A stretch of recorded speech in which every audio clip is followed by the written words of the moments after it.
a robust principle in interface design is that if you can choose text for the key things in your interface that relate to the goals that users have, then things will go well. Because what users tend to do is they focus on the labels that seem related to their goals. So this is a key point, but I needed to elaborate this a bit as you enter the design phase, because there's a big problem with just kind of going with this label following idea. And the problem actually has a name. It's called the vocabulary problem.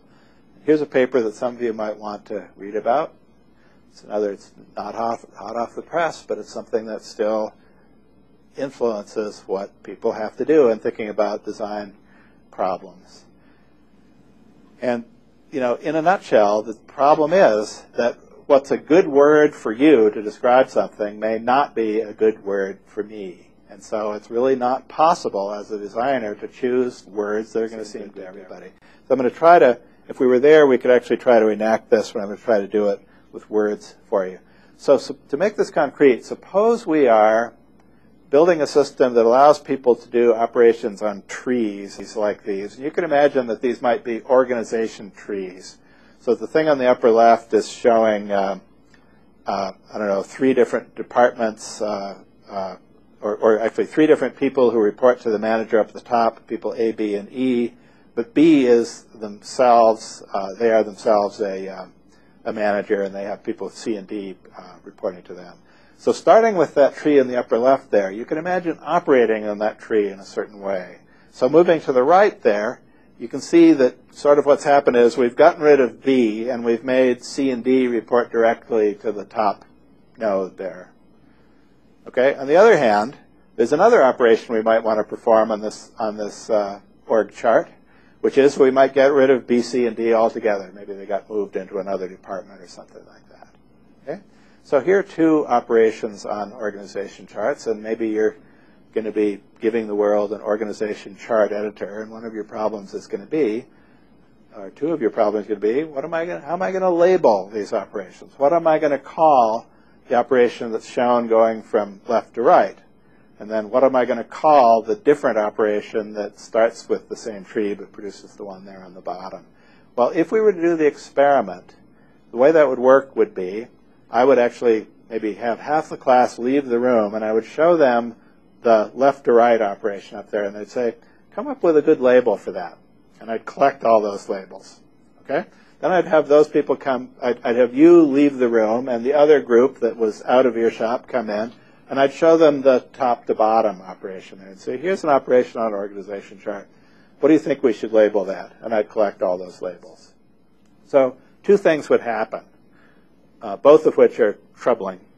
So one thing would be there'd be a pretty big diversity of labels suggested for either one of the operations. So it would not be the case that everybody would say for the upper one, oh, that's obvious. That's the promotion operation.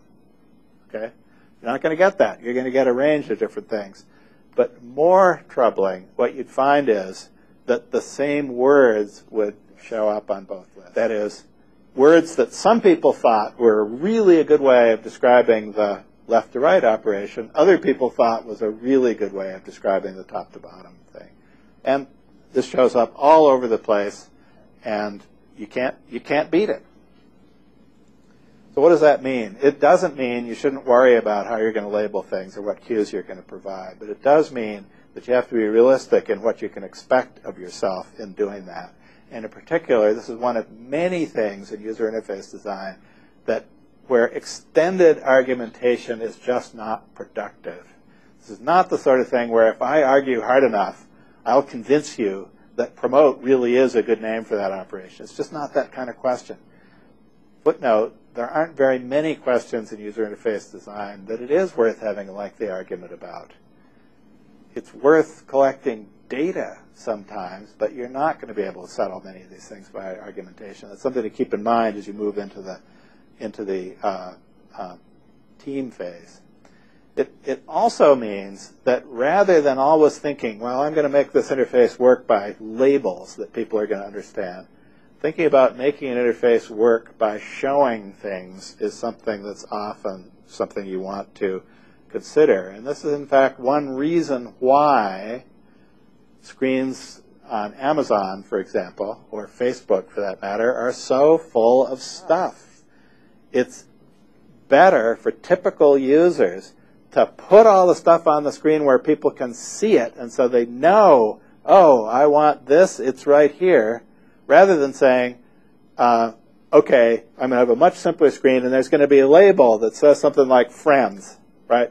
So imagine you have a list of your friends versus a label that says friends. It's not a terrific example because now anybody who uses Facebook has had the meaning of the word friends dinned into them. But imagine for the moment that you're somebody new to that.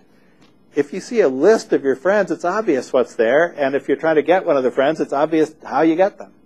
Whereas if you just see the header on there, or let's say it says something like contacts or whatever, are my friends going to be on there or not? Well, I don't know. I have to look. Okay? So this problem of choosing labels that actually communicate effectively and that discriminate different kinds of information effectively is one reason why, instead of labeling things, people often show them. And that's something you should be thinking about in your design as well.